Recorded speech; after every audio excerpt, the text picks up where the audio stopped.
Hey, welcome to the Sim Firefighter project demonstration. We've got a number of things lined up for you today, so let's get on to that.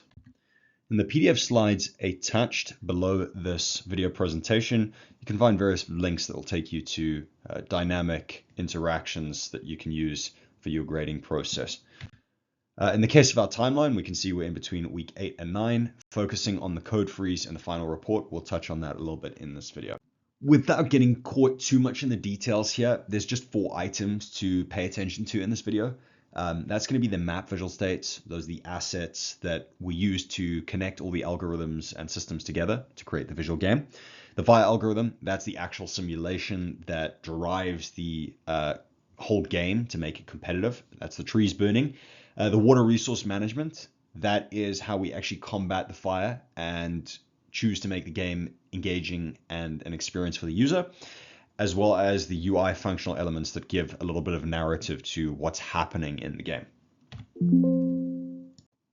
So when we're watching the video, these will be the locations of those 4 elements. So let's hop into an actual demonstration. The first thing I'm going to show you is the resource management strategy. So the helicopter has a limited amount of water on board. When it runs out of water, it needs to fill up. It does this by going into proximity of a water tower positioned on the map. Once it's in radius, the water tower starts to fill the helicopter automatically. So yeah, starting with the water management strategy, you can see at the moment from the user interface that we've got 100% water.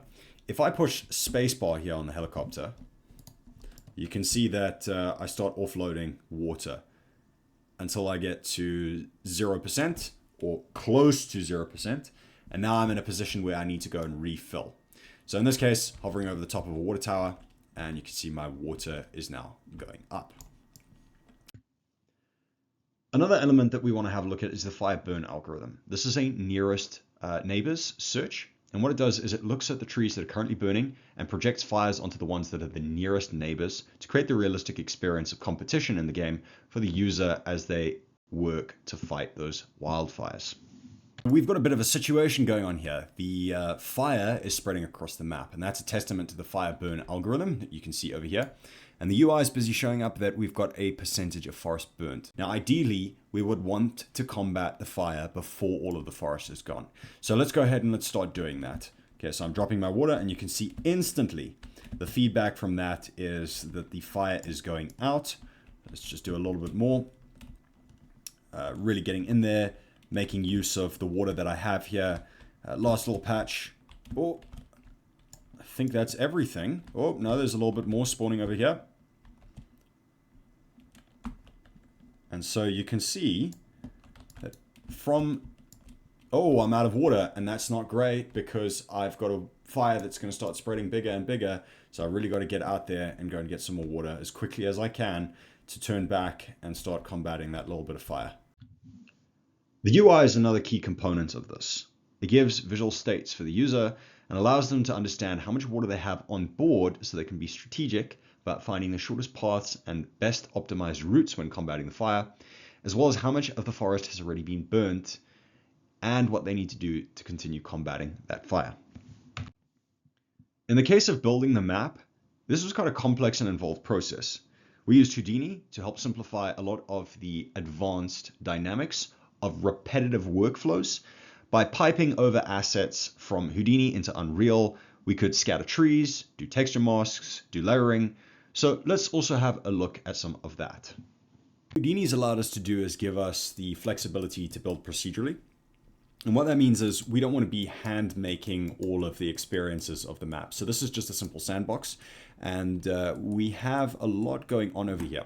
So if I just bring up some of these parameters, you can see it's not all geometry. There's some actual code that's going on in here. Now in this case, this is for creating the road mask. So there's different pieces of geometry here. We start with basic shapes and we build those up and we layer those up. And in this case, the masks are giving us the flexibility to build in a very dynamic way. And then here we've got different noise functions allowing us to create the terrain and ultimately the regions that we want to scatter on.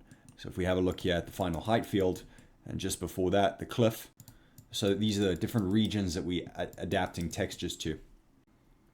Now finally, let's just have a look at some of the examples of the blueprints that we've been building. These are quite involved functional setups. So here we're doing some vector distance calculations, location calculations, building those arrays, using our knowledge of algorithms, using our knowledge of testing, agile development, and really throwing these functions together and building the different asset components as well as the textures that have yielded this final map product over here. All in all, we have enjoyed the process over the past 3 quarters.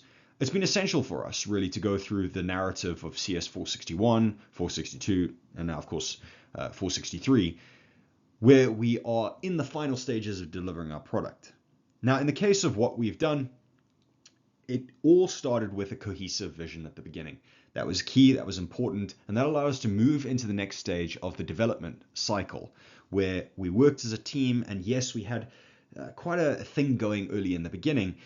We needed to work with an MVP product in the beginning because that was the groundwork that was going to take us to the next level. We needed to work in successive and consistent steps that made everyone in the team feel comfortable.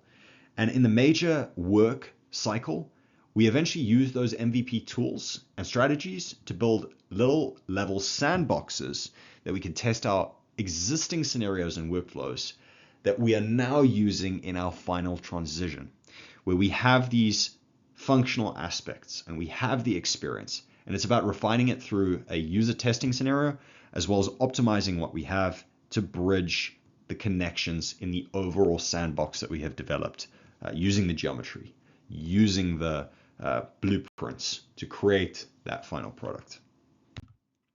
Overall, we're very happy with the current state of our project.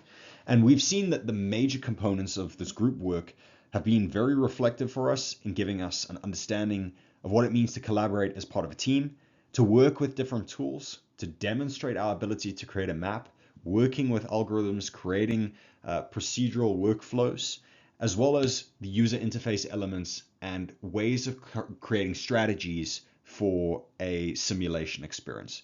Those aren't an easy feat to pull off, and the fact that this group has worked so constructively on it is really a testament to the vision of the group and the collaboration. So we do anticipate that there will be small changes and bug fixes now as we enter into the code freeze. But again, that's the whole part of this code freeze. We're not making major changes into any of the maps, any of the states of the algorithms, really. It's just about refining and optimizing. In conclusion, we look back and we reflect. And while this has been a very fun and enjoyable process, it's also been quite productive too. And so we want to thank you for joining us throughout this course and to watch the evolution of the Sim Firefighter game unfold.